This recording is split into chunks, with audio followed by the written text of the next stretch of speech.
on a fait, entre autres, la semaine dernière, un atelier de travail avec non pas les jeunes, mais les profs, l'équipe Ah oui. pédago. Et en fait, j'ai créé, on a fait une journée pédagogique autour de la durabilité.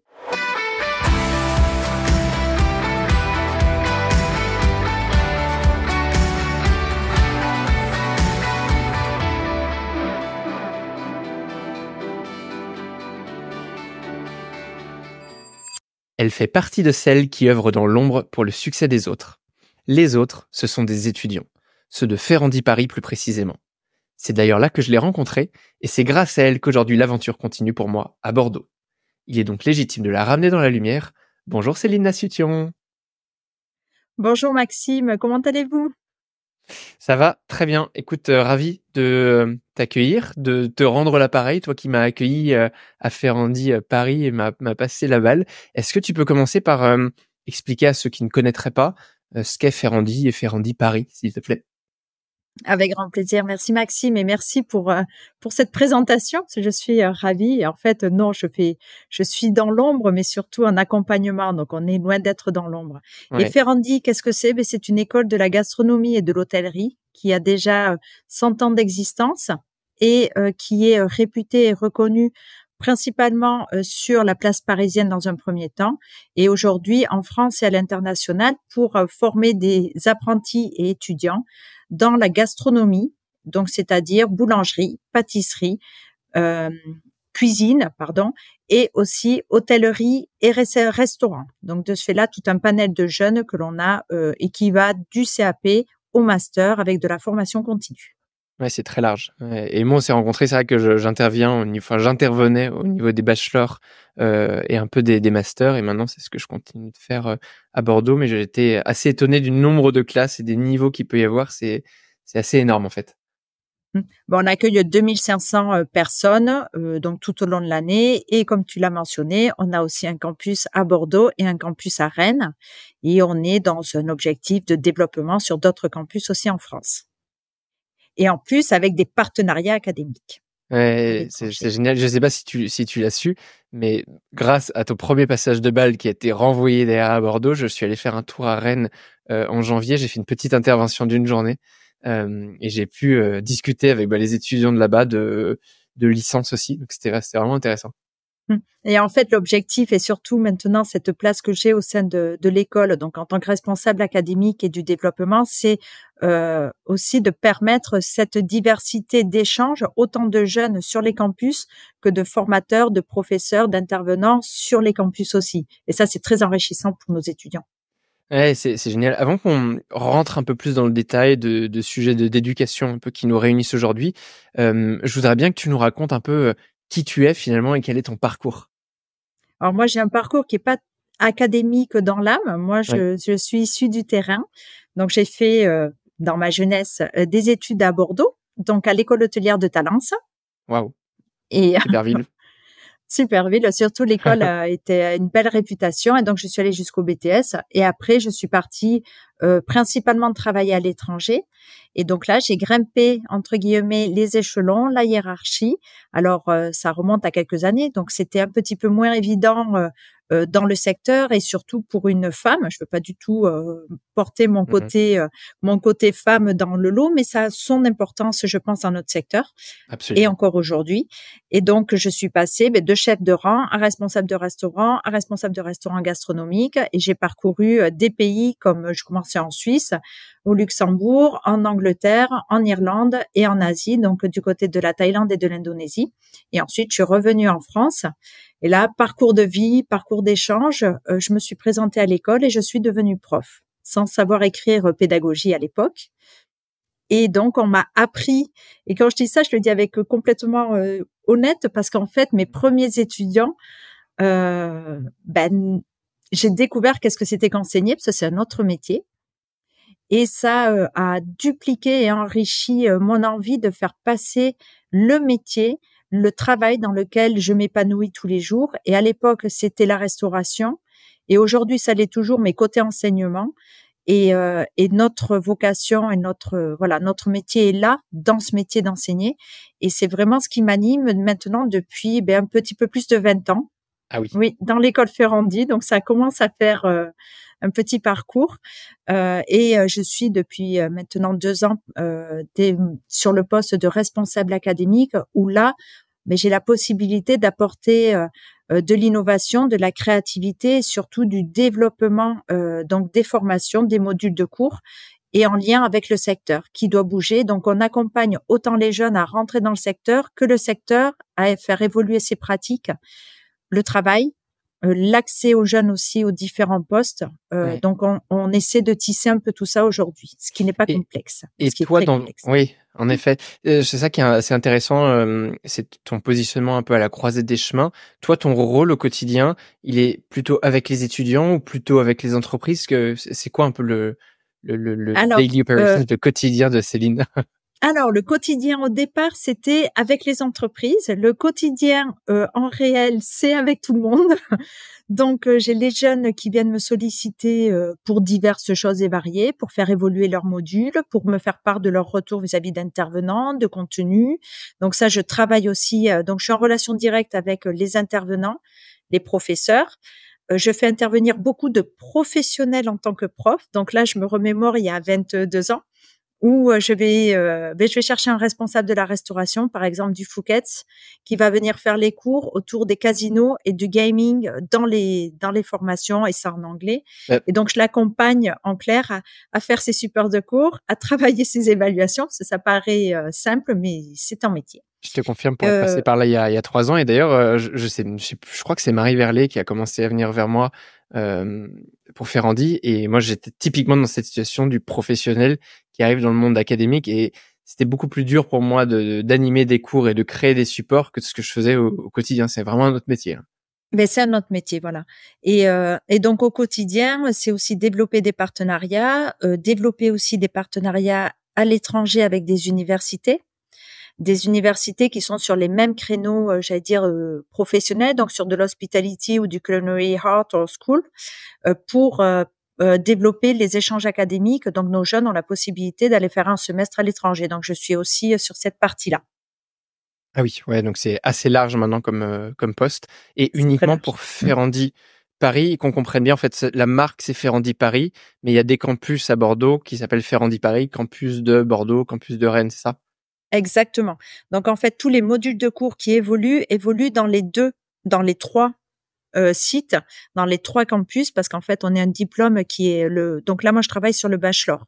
La formation bachelor management en hôtellerie-restauration et la formation bachelor art culinaire et entrepreneuriat.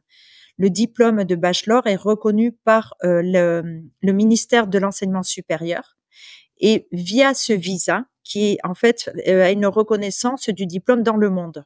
Vous pouvez continuer vos études où tu veux sur un master. Et on peut basculer sur un master de droit, sur un master de gestion, sur un master finance, commerce, après un bachelor Ferrandi Paris. Et de ce fait-là, les contenus de cours doivent être similaires entre Bordeaux, Rennes et Paris. Et en fait, en tant que responsable académique, c'est moi qui suis garante de cette vérification et de cette mutualisation, d'où le fait que nos profs aillent donner des cours, ce qu'on disait tout à l'heure, sur Bordeaux et sur Rennes. Ça, c'est une obligation du visa aussi. D'accord. C'est une subtilité que j'avais pas du tout au début. Donc, contrairement à d'autres écoles hôtelières notamment, vous avez un visa français, européen. Comment ça fonctionne? Enfin, qui est-ce qui accrédite derrière?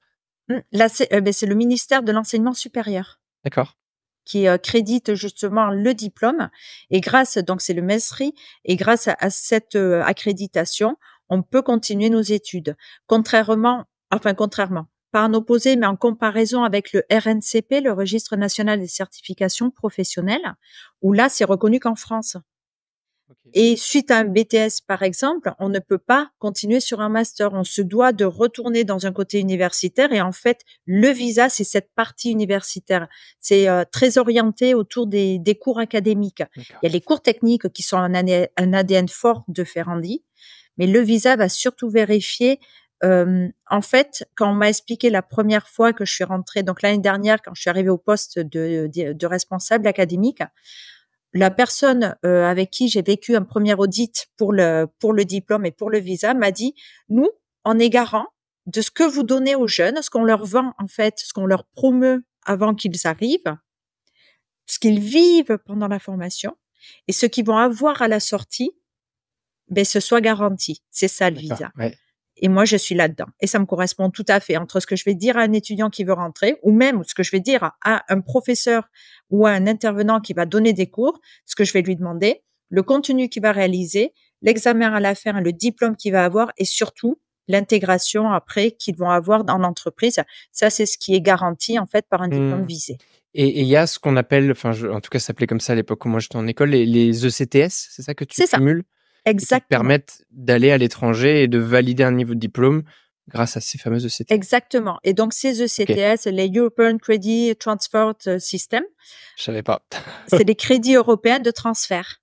Très bien. Et en fait, d'où on peut continuer nos cours partout. Donc, nos étudiants, par exemple, en deuxième année, peuvent partir pendant un semestre, c'est-à-dire 4 mois, dans une université partenaire et ils vont aller chercher leurs crédits, leurs ECTS.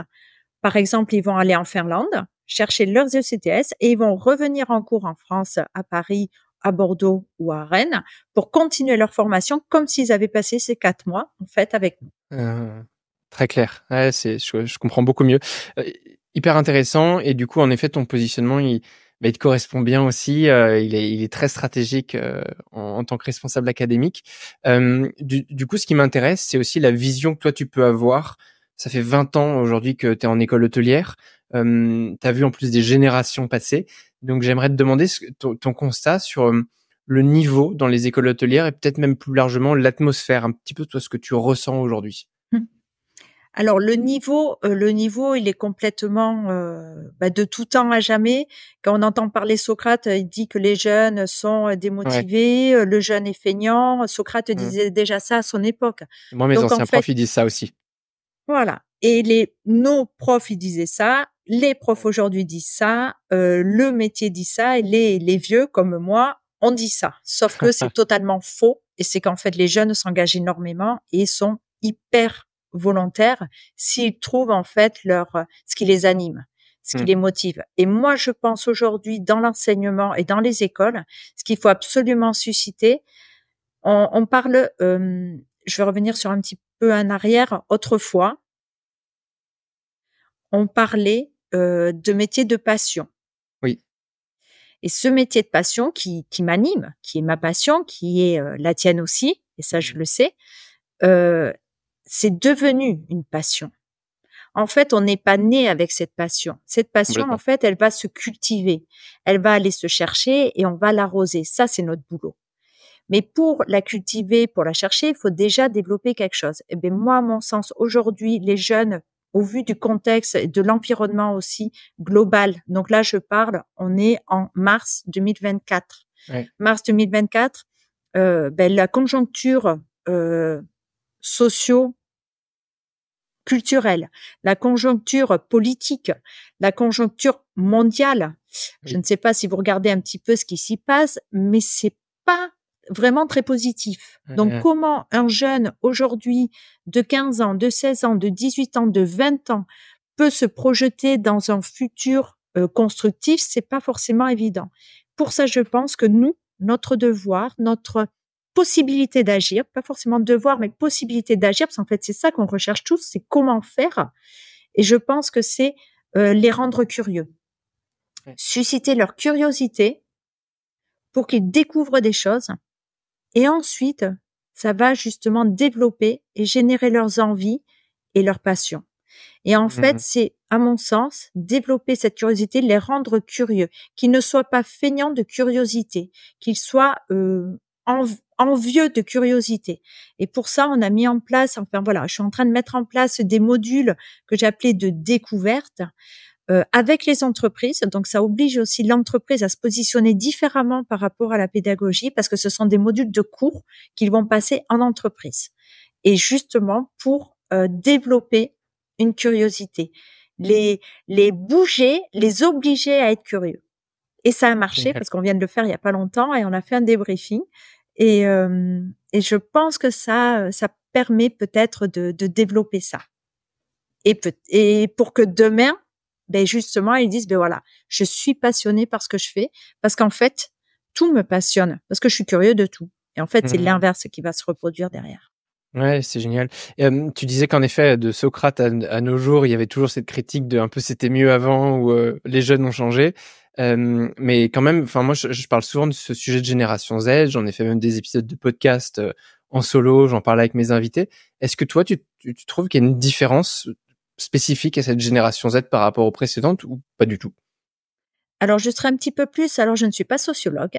J'ai fait pas mal d'analyses là-dessus à mon titre personnel pour pouvoir accompagner ces jeunes dans le secteur et surtout, en fait, et c'est là où je me suis positionnée depuis un certain temps, accompagner le secteur vis-à-vis de ces jeunes. Et ce que je me suis rendu compte, et là, le Covid a été un déclencheur ou un amplificateur de tout, et au même titre, autant pour les professionnels qui se sont vus arrêter leur activité, que pour les jeunes qui ont vécu le Covid, que pour le mot travail qui est devenu un mot qui est un peu entaché aujourd'hui. Et ce mot entaché, il ne l'est pas que pour les générations Z, que pour les milléniums. Il est vraiment sur un constat sociétal. Je pense que là, les jeunes sont le reflet d'un mouvement global de société vis-à-vis du travail. Donc, les sectoriser ou dire oui qu'ils ont un téléphone dans la main, mais regardez autour de vous, vous prenez les transports. Je veux dire, les jeunes ne sont pas les seuls à avoir des téléphones dans la main. Vous qui nous regardez ou qui écoutez, posez-vous la question si peut-être vous ne faites pas comme eux. Et peut-être que justement, c'est comment faire avec et non pas contre. Et comment faire que à un moment donné, on puisse regarder en fait différemment. Moi là, le conseil que je peux donner ou l'envie que je peux susciter, c'est justement de lever les yeux. Et moi, j'ai un mari qui est d'origine étrangère et qui un jour me dit, mais Céline, il faut pas regarder avec le blanc de tes yeux. D'accord. Ça veut dire qu'en fait, il faut apprendre, parce qu'il parlait pas très bien français à l'époque. Et en fait, il voulait juste me dire, mais regarde différemment. Il faut que tu ouvres les yeux. Et en fait, le fait d'ouvrir, et en fait, c'est poser le regard sur les choses. Et en fait, c'est apprendre à prendre le temps de regarder pour pouvoir apprécier, analyser.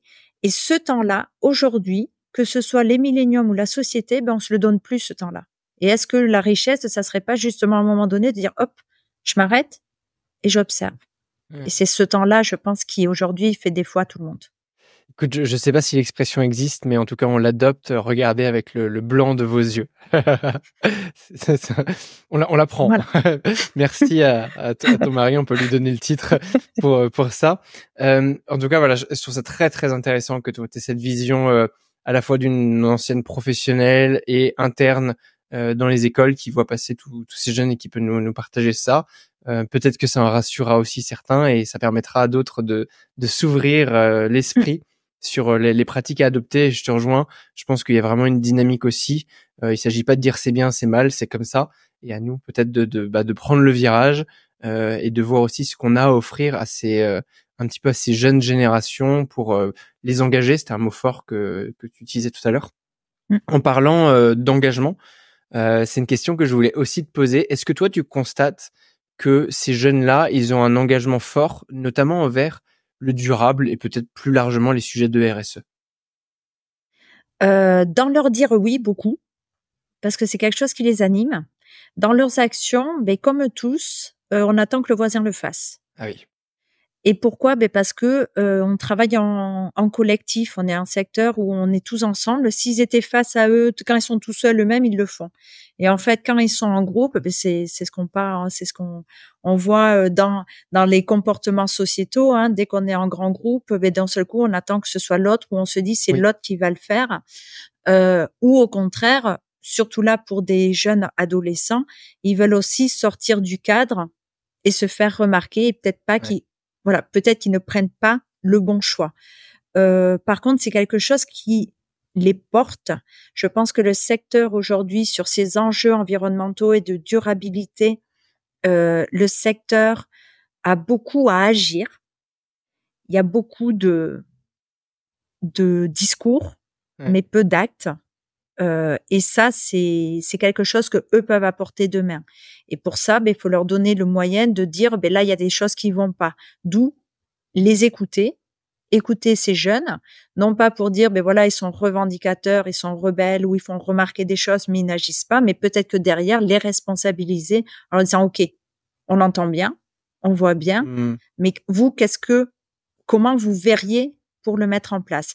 Et ça, on a fait, entre autres, la semaine dernière, un atelier de travail avec, non pas les jeunes, mais les profs, l'équipe pédago. Et en fait, j'ai créé, on a fait une journée pédagogique autour de la durabilité et de comment impulser dans nos enseignements les notions de durabilité, mais pas que des notions, les actions de durabilité. Donc, quelles sont les compétences nécessaires pour nos jeunes pour que demain, j'allais dire aujourd'hui et hier, parce qu'on parle de demain tout le temps, mais aujourd'hui et hier, le secteur puisse faire bouger les choses et surtout que les clients acceptent que le secteur puisse évoluer aussi, parce que la problématique, elle est là. Nous, on est dans le secteur du luxe. Dans nos formations, on les forme avec les exigences et ils côtoient dans leurs stages et dans leurs apprentissages des établissements de luxe. Tout le monde n'est pas fait pour le luxe. Le luxe apporte la rigueur, l'exigence, la beauté aussi de notre secteur, et ça, faut en être conscient et faut l'accepter, au contraire, l'approuver et dire, OK, je m'en saisis. Mais après, cette beauté du secteur, on peut le retransposer partout. Et c'est ça qui fait la richesse de la restauration et de l'hôtellerie aujourd'hui en France, je pense. C'est que on peut transposer cette exigence et c'est ce qui est reconnu dans le monde. Hein. Bien sûr, la gastronomie à la française, c'est ça. C'est pas uniquement un plat gastronomique. Mais c'est amusant ce que tu dis sur leur donner des exemples et un peu leur transmettre ces notions-là. Moi qui suis très souvent quand même dans vos écoles, je peux pas m'empêcher, tu sais, d'infuser tous ces trucs. J'arrive pas en tant que prof de RSE, mais je peux pas m'empêcher de leur partager ces notions-là, de les sensibiliser pour que eux, ça agisse dans leur quotidien. Et tu vois, j'aime beaucoup. J'avais un invité il y a quelques semaines, Sébastien Romizvili, qui a à peu près mon âge et qui dit, moi, mon rêve, c'est que dans 10 ans, la RSE, ce ne soit même plus un sujet enseigné, qu'on n'en ait plus besoin. Et je me dis, pour ça, il faudrait que dans les écoles, on en parle tellement au quotidien que nos cuisiniers, nos restaurateurs, toutes ces personnes qui vont travailler demain dans des établissements, ce soit dans leurs actes, tu vois, ce soit dans leur logique de travail, qu'ils aient des réflexes aussi bien que quand ils arrivent dans une cuisine, tu vois, le HACCP, la marche en avant, et ben qu'ils aient une logique RSE ou en tout cas sur des sujets de durable qui soit tellement naturel, tellement intégré en eux qu'ils aient même plus besoin d'y penser et que quand ils arrivent dans l'entreprise, en fait, ce soit plus un sujet. Alors, je vais faire un petit peu, je vais faire hérisser peut-être les cheveux de ceux qui vont écouter, mais on n'a pas de cours de RSE à l'école. Ouais. Parce que justement, les cours de RSE sont infusés. En fait, la RSE, elle est dans tous nos cours. Donc, j'ai mis un séminaire d'une journée, puisque j'ai remodulé la maquette. Et par contre, dans chaque enseignement, donc que ce soit en finance, on passe en troisième année surtout. Hein, on est sur une finance durable, en management, en marketing, en droit, surtout bien évidemment sur le perso. Et encore, je dis ça en ce qui concerne aussi tout ce qui est immobilier, tout ce qui est matériel. On travaille justement sur les parties soit du recyclage, soit de la réutilisation, de comment on va faire vivre notre matériel. Et en fait, la RSE, elle le transpire dans toutes, et bien évidemment aussi en pratique, hein, elle transpire dans toutes nos formations, mais il n'y a pas un gros module RSE, ça n'existe plus. Alors qu'avant, ça existait. C'est marrant, je ne savais pas, mais pour le coup, alors je l'ai pas dit, mais moi, ce que j'enseigne maintenant principalement chez vous, c'est les cours de marketing pour les niveaux bachelor principalement. Donc, content de savoir que ce que je fais est aligné avec la dynamique validée par la responsable académique du groupe.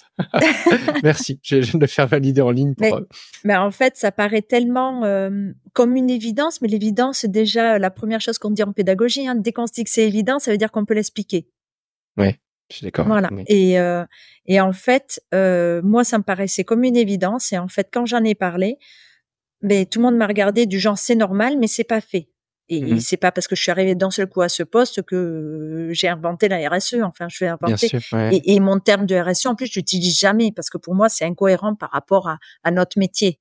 Ouais, et puis la RSE, c'est tellement large que c'est vrai que c'est difficile de comprendre qu'est-ce qu'on veut dire par RSE. Souvent, on fait allusion à la partie psychologique, mais il y a aussi d'autres piliers.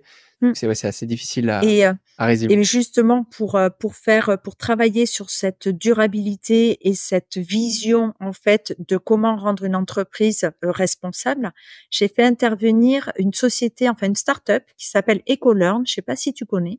D'accord, non? Et donc Ecolearn intervient dans des entreprises. Alors c'est la première fois qu'ils intervenaient dans une école, puis je les ai pas fait intervenir sur leur credo. Eux, ils forment en fait à faire prendre en compte de tout l'aspect global de la durabilité dans une entreprise. Donc par exemple, on va être sur une chaîne de montage, mais ils vont être avec les agents qui montent, je sais pas moi, des voitures, des trucs, et ils vont leur faire prendre conscience que le fait de mettre ce boulon qui vient de tel endroit, qui a été produit quelque part par telle ou telle personne, mais c'est un enjeu global dans sur la terre, on va dire, et sur la production et sur la ressource et sur, nous, on touche à plein de choses. Donc, il y a plein de sujets possibles. Et en fait, ces chaînes de valeur, en fait, d'arriver à les monter pour être consciente de l'impact global de ce que l'on fait au quotidien. Ah, c'est Et hyper donc, là, je intéressant. l'ai mis en boucle avec les profs et avec un Ouais. chef qui a eu son étoile verte. Enfin, il y a eu un mélange d'expérience, d'expertise, très enrichissant. Voilà. Génial. Il y a souvent cette critique qui est faite, notamment par les étudiants, de dire, tu sais, c'est un peu: «Mais madame, c'est pas la vie réelle, l'école». Qu'est-ce que tu répliques à ça? Alors, on m'aurait posé la question il y a 15 ans, j'aurais dit que je ne comprenais pas, que pour moi, alors moi, depuis 20 ans, je suis prof de salle, de restaurant.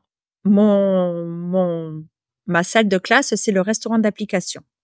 Et donc, depuis un certain nombre d'années, je profitais de cet espace pour faire que les étudiants s'approprient les lieux, créent un environnement, créent une dynamique, une atmosphère, une offre, donc une proposition de cuisine en accord avec l'équipe de cuisine, la carte, la thématique, bref, toute l'organisation de travail, le management, les briefings, l'analyse à la fin du service, le débriefing à chaud, à froid, bref. Je vais pas revenir sur un côté du quotidien que les étudiants vivent aujourd'hui et apprentis. Et j'étais convaincue que je collais en fait à ce qui se passe dans le restaurant à l'extérieur. Moi, je travaille aussi à côté dans des restaurants. Donc, si tu veux, et je dis, mais je ne comprends pas pourquoi les jeunes me donnaient ces remarques et ces Mmh. réflexions, alors que pour moi, mais je mettais une énergie, mais de fou, à essayer de les faire bouger différemment. Et il y a eu un événement dont je vais pas trop vous parler, mais j'ai quelqu'un de ma famille qui a voulu aller travailler dans un restaurant qui n'est pas du tout du secteur. D'accord. Et au bout de 2 jours, il m'a dit, alors là, je sais pas si on peut dire des gros mots, on n'a Ouais, pas le tu peux. droit, Tout est autorisé. que c'était un boulot de merde. Ouais. En fait, il bossait en salle et il était sur l'office parce qu'il avait pas d'expérience, donc à faire les cafés, donner les bouteilles de vin, nanana. Au bout de 2 jours, il est revenu et il me dit: «Mais c'est vraiment un boulot de merde, j'arrête». Et dans un établissement que je connaissais, qui porte des valeurs en plus de respect, qui porte des valeurs d'un établissement avec lesquels on travaille. Et là, j'ai dit: «Mais non, non, non, tu sais à qui tu parles». Enfin bon, bref, je me suis un petit peu fâchée, mais ça m'a quand même, ça a mûri. Mmh. Et en fait, je me suis dit: «Si en 2 jours, on n'arrive pas à garder et à attirer les jeunes dans le secteur, c'est qu'il y a un problème». Et là, je me suis remémoré ce que vivent les jeunes dans le restaurant d'application. Et j'ai pris en compte toutes mes relations d'entreprise, mes visites, où on va visiter avec les étudiants un palace, et là on dit: «Waouh, c'est beau, regardez-moi ça, on a une atmosphère, on a des odeurs, on a tout ça». Et en fait ça, on l'a pas dans le restaurant d'application. Mmh. On n'a pas des gens différents qui travaillent avec nous. On a des clients, mais on n'a pas des clients qui sont dans cet environnement-là. Oui. Et donc là, a mûri le fait de faire vivre une expérience aux jeunes de découverte différente de ce que l'on fait dans l'école hôtelière. Donc, est-ce que dans le fond, au point de vue pédagogique, au point de vue contenu, structure organisationnelle, compétences, on est différent du secteur? Non. Est-ce que par contre, pourquoi pour eux, ils le perçoivent en décalé du secteur? C'est parce qu'en fait, il manque l'élément clé qui fait que le jeune va rester ou pas rester, cette ambiance. Mmh. Et plus on va, je pense, pousser et être en accord, enfin être en partenariat avec des entreprises pour qu'ils vivent ce type d'ambiance différente. Là, on va dire, mais moi, le palace, ça me correspond pas. Je trouve ça trop difficile. Il y a trop de choses de luxe, ça me correspond moins. Je suis pas à l'aise. Et c'est pas parce qu'il aime pas, mais il se sent pas à l'aise. L'autre va dire, ah, mais moi non, au contraire, je trouve que ça me met en valeur, je me sens bien.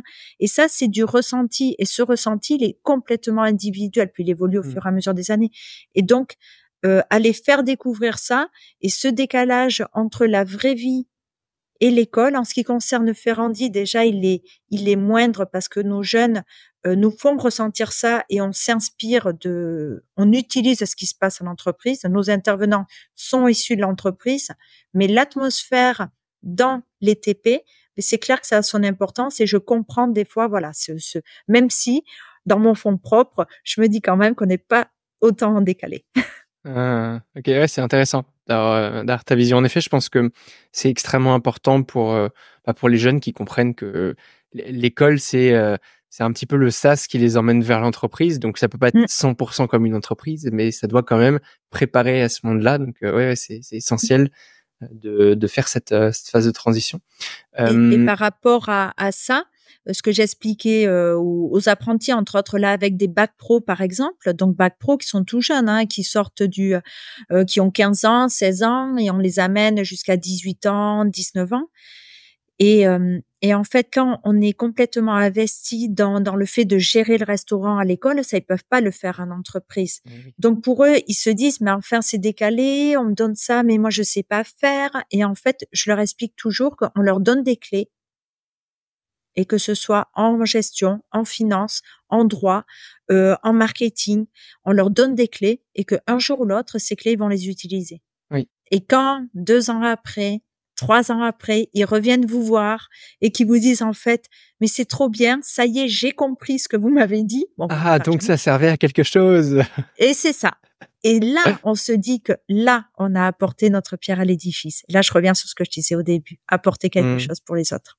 Ouais, je suis d'accord. Tout récemment, là, j'ai des étudiants de ma promo Ferrandi Bordeaux qui m'ont écrit en me disant justement qu'ils s'étaient tellement intéressés au marketing suite au cours que tu vois, ça va évoquer des trucs et maintenant qu'ils ont envie de bifurquer là-dedans, qu'ils ont un peu découvert une voie qu'ils les avaient pas pensé. Je me dis bah c'est chouette, c'est ça notre rôle d'enseignant quand on est auprès des jeunes en fait. On parlait d'infuser, mais c'est vraiment ça. Il y a une notion de guider, d'influencer. Les étudiants pour qu'ensuite ils puissent prendre la voie qu'ils souhaitent avec les outils que nous on leur met à disposition. Là, il y a un mot sur lequel je veux rebondir par contre, qui me titille. Sur influencer. Ah, t'as bien senti que je regardais bien. Non, mais parce que en effet, je suis d'accord, mais bah vas-y, je te laisse t'exprimer, je rebondirai après. En fait, on va leur donner un tempo. Et ce qu'il faut aujourd'hui que l'on fasse, parce que pour eux c'est extrêmement difficile, c'est développer leur esprit critique. Oui. Parce qu'aujourd'hui, ils sont influencés de tout et partout et tout le temps. Autrefois, nous, s'il y avait un petit peu moins d'influence, on avait moins d'images qui arrivaient, de remarques, je donne mon avis sur tout. Aujourd'hui, on autorise tout le monde à donner son avis sur tout. Il y a quelques années, c'était pas dans l'attitude. Aujourd'hui, c'est une normalité et c'est développer cet esprit critique et ça, c'est extrêmement difficile. Non, mais c'est sûr. Enfin bon, bref, je vais pas rebondir sur influencer parce que je suis assez d'accord fondamentalement, je suis d'accord avec toi et je trouve que en effet, on est très sollicité de tous les côtés et moi, j'essaye à mon petit niveau justement d'influencer positivement, en tout cas de mettre des éléments de réflexion. Mais pareil, moi aussi. Les jeunes ensuite ils puissent prendre leurs décisions, pas que les jeunes d'ailleurs, mais en tout cas ceux que je peux côtoyer. Un très bon film à regarder sur le côté influence et comment c'est La Vague. Ah oui. Ça, c'est un film absolument à voir et qui se passe dans une école. Ouais. Un peu, qui secoue d'ailleurs un peu, mais ça peut être une bonne recommandation, en effet. Oui, parce que il a beau être un peu vieux maintenant, il est complètement d'actualité. Ouais, non, complètement. On a fait un bon tour de pas mal de sujets que je voulais évoquer avec toi. Je te propose de rentrer dans mon petit jeu qui s'appelle mots-clés contre bénéfices. Je te redonne les règles. Tu partages un mot-clé de ton choix s'il est utilisé par nos auditeurs, donc ça peut être sur Apple Podcast, sur Spotify ou sur l'épisode sur ma chaîne YouTube. En échange, la personne qui utilise ce mot-clé obtiendra un bénéfice de ton choix. Et je t'écoute pour le mot-clé. Curiosité. Curiosité. Ok. Qu'est-ce qu'on obtient alors si on écrit curiosité sur mes réseaux? Peut-être la curiosité de venir me questionner. Un échange avec Céline Nassutian alors. Voilà. Ouais, super. Pourquoi pas. Pour les curieux qui auraient envie d'aller plus loin dans cette conversation, pourquoi pas, et qui sait, on peut peut-être même les inviter à venir à Ferrandi, comme Avec ça, grand ils découvriront plaisir. en plus l'école.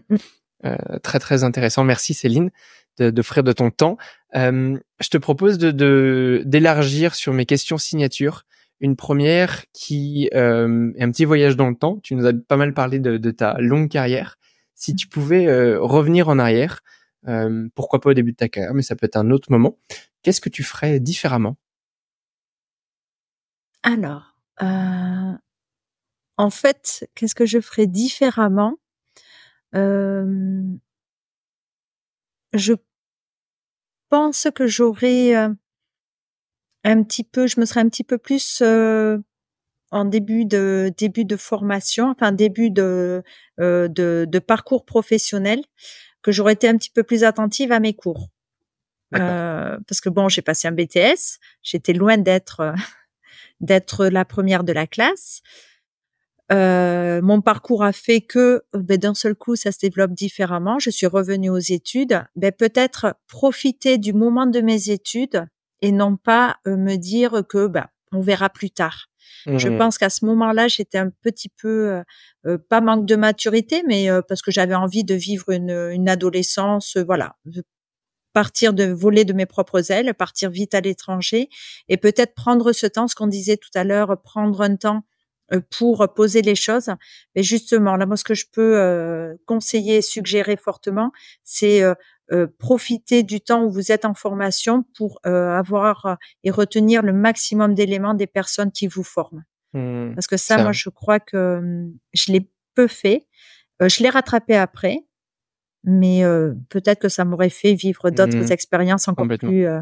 C'est un bon message aux jeunes qui nous écoutent, même si un peu tout le monde le dit, personne ne le fait. Quand on est jeune, on n'applique pas le conseil et on regrette après. Moi, je fais partie de cette catégorie aussi et je m'en mords les doigts. Mais mes profs de l'époque aussi d'ailleurs, parce que en plus certains, j'ai dû les faire souffrir. J'étais pas l'étudiant le plus attentif en classe. Et à côté de ça, ce que j'ai vécu par la suite, alors à l'époque, on m'aurait dit, tiens, tu vas devenir prof, tu vas devenir responsable académique. Jamais de la vie, ça me serait venu à l'idée. Tu vas revenir en France. J'avais jamais prévu de revenir en France. Enfin, voilà, bon, bref, ça peut aller très loin. C'est tu vas. Et par contre, s'il y a une chose qu'il ne faut jamais regretter et toujours aller de l'avant, c'est que oui, mes études, le BTS, ça n'a pas été ça, mais j'ai repris mes études. J'ai continué, j'ai passé des diplômes en validation des acquis de l'expérience. Et en fait, on peut le faire. Je ne suis pas supérieure à qui que ce soit. Et c'est accessible, on peut le faire. Et donc, voilà, ce que vous n'avez pas fait hier, vous pouvez le faire demain. Ouais, c'est un bon message aussi. Et ça, c'est d'autant plus vrai aujourd'hui. Et surtout pour les jeunes. Donc, complètement. Ouais. Complètement. Est-ce que tu as peut-être une recommandation de lecture? De lecture. Je serais sur pas forcément. Prenez le temps de lire de tout. Soyez curieux. Je reviens toujours sur ma curiosité. Soyez curieux de tout. Lire des livres sur l'art. Prenez le temps de feuilleter des livres sur l'art. Peut-être ça ouvre aussi l'esprit de regarder différemment. Et regarder la vague. Il y a de très très beaux films qui peuvent aussi être plus qu'inspirants, mais la vague est là c'est fort. Non, la vague c'est. Mais pourquoi pas, on peut. C'est juste pour que vous ayez notion un petit peu du sujet. C'est en fait comment on peut être influencé par un groupe et comment un groupe peut vous amener à faire des choses que vous n'avez pas prévues au départ. Et là, je pense que tout jeune a besoin de voir ce film parce que c'est réel. Ouais, complètement. Ouais. Est-ce que tu as peut-être une citation favorite ou un mantra que tu aimes répéter régulièrement? Une citation. par rapport à ce qu'on s'est dit, qu'est-ce qui pourrait être intéressant de Nelson Mandela, Mmh. qui a dit, pour vivre ses rêves, il faut ouvrir les yeux. Il Le faut se blanc de ses yeux. réveiller. Voilà. Donc en fait, précisément, c'est pour vivre vos rêves, il faut que vous vous réveillez. Donc je suis repartie sur les yeux, mais voilà, il faut se réveiller. Donc en fait, c'est bien de rêver, mais à un moment donné, il faut agir. Et on revient sur tout ce qu'on a dit tout à l'heure. Et l'action fera que vous avancerez. Complètement. Hyper intéressant. Après toi, pour parler de tous ces sujets et d'ailleurs de plein d'autres, qui est-ce que tu aimerais voir invité sur Hospitality Insiders? J'ai eu la chance de croiser récemment la route d'un professionnel qui a créé des établissements, enfin précisément, il en a créé 2. Donc un entrepreneur qui a créé des hôtels et entre autres qui a créé l'hôtel Paris J'adore, D'accord. qui se trouve dans le 18e. Donc c'est Monsieur Mengel et ce monsieur travaille énormément sur l'entreprise apprenante Ah, et la manière d'appréhender différemment ses équipes, la vie de son entreprise autour de valeurs humaines et de valeurs personnelles. Donc vraiment d'embaucher les gens non pas pour ce que leurs compétences qu'ils ont, mais pour ce qu'ils sont. mmh. C'est peut-être un peu délicat aujourd'hui parce qu'on doit faire attention à ne pas avoir de la discrimination, à ne pas avoir tout ci, tout ça. Enfin, mais là, on est vraiment sur de l'humain à 100%. Et c'est vrai que c'est une personne qui a des valeurs que je partage fortement. Et lui, en plus, il les met en action. OK et bah, écoute, tu me mets en relation avec ce monsieur de Paris J'adore et je l'accueille sur Hospitality Insiders Et avec, grand plaisir. Et établissement Paris J'adore, très axé sur la domotique, donc tout ce qui est technique en chambre. Et c'est un hôtel avec un ADN bien spécifique. Son credo, c'est l'hôtel en fait pour les amoureux autour de l'amour, autour des couples, autour de l'amour et de l'amour version luxe. Hein. On n'est pas Bien sûr. dans quelque chose, mais l'amour c'est un des sentiments les plus beaux qui existent au monde, donc c'est Mmh. chouette. On valide. Très bon, Voilà. bon sujet. Et quelqu'un qui, cette fois, aimerait te contacter, pourquoi pas, pour bénéficier de tes conseils ou de te rencontrer à Ferrandi, quel est le meilleur moyen de le faire? Alors, soit de passer par toi. Ouais. Ça pourrait être une bonne idée, comme ça aussi tu peux voir. Sinon après, on peut tout à fait donner mon mail. Après, je sais pas comment tu Ouais, fais, tu peux le donner, Maxime. je le mettrai dans les descriptions et de toute façon, j'envoie tout dans la newsletter avec, D'accord. les infos principales pour les De abonnés. passer par mon mail, donc c'est Ouais, nasution@ferrandi-paris.fr. Voilà. Donc ça sera dans l'écrit, dans le newsletter. parfait. J'espère que Avec ta boîte plaisir. mail, va chauffer pour, que tu puisses, Je te accueillir tiendrai au courant. plein de personnes, tu me tiendras au courant. Non, en Hem, fait, c'est vraiment ça. Je pense que si on est là aujourd'hui, alors toi, Maxime, soit, mais moi aussi, c'est cet engagement de partage, juste pour te faire part d'un programme auquel je fais partie et dans lequel j'ai fait partie dès l'année dernière. Ça a été le premier. C'est un programme qui s'appelle Propulsion Excellence. Je sais pas si tu connais, non. qui a été créé par une personne qui a monté une société qui s'appelle Elixir et c'est fait en partenariat entre autres avec l'ESCP. Et l'objectif, c'est quoi? C'est de faire intégrer dans ce programme qui dure 5 semaines et donc, c'est 5 samedis où, en fait, on va accompagner des étudiants de Master 1, Master 2. Et là, l'objectif, c'est l'année prochaine, inclure des Bachelor 3. Ferrandi! Waouh! Dans le programme. Et ces jeunes sont accompagnés tous les samedis. Donc, moi, j'anime un samedi autour du luxe, des codes du luxe et de comment intégrer un environnement dans lequel, qu'on ne connaît pas, entre autres. Et de ce fait-là, ce programme met en relation ces jeunes qui ont des valeurs et des nouvelles richesses, qui veulent mettre en place des choses, mais qui ne savent pas forcément quoi, mais qui ont envie de les accompagner par des rencontres avec des personnes inspirantes, des personnes qui ont de l'influence, des financeurs, des politiques, des personnes. Donc là, on est sur un programme qui est international parce qu'on touche un peu à tout le monde. J'étais en réunion ce matin, c'est pour ça que je suis en train d'y penser. Et donc, moi, je fais partie de cette équipe de coachs et d'accompagnants sur ce programme depuis, il a été mis en place l'année dernière et donc depuis l'année dernière. Programme Elixir, Voilà. donc écoute, super, Donc, c'est vraiment quelque chose intéressant. qui est en nous. Une fois qu'on y touche, après, on peut plus s'en passer. Ouais, tout à On fait, veut être tout au à fait. contact des jeunes. Non, mais t'as raison, et j'espère qu'il y aura beaucoup de jeunes qui nous écouteront, parce que moi, c'est le genre d'épisode que j'aurais aimé écouter quand j'étais à leur place. Et d'ailleurs, c'est un peu une partie de la genèse de ce podcast, créer un contenu que moi, j'aurais aimé consommer à l'époque, quand on se pose plein de questions et qu'on est ado et parfois un peu perdu. Donc, espérons qu'en effet, ça puisse en aider un maximum. T'as partagé beaucoup de choses, diverses et variées, mais j'aimerais quand même te laisser le mot de la fin. Si tu avais un tout dernier message à faire passer à nos insiders, donc à nos auditeurs, quel serait-il? Continuez à regarder ce type de podcast pour justement vous inspirer différemment. Ne restez pas uniquement dans le secteur de la restauration. Ouvrez-vous sur plein d'autres environnements qui viendront enrichir votre métier au quotidien. Et surtout, soyez ouverts sur les autres.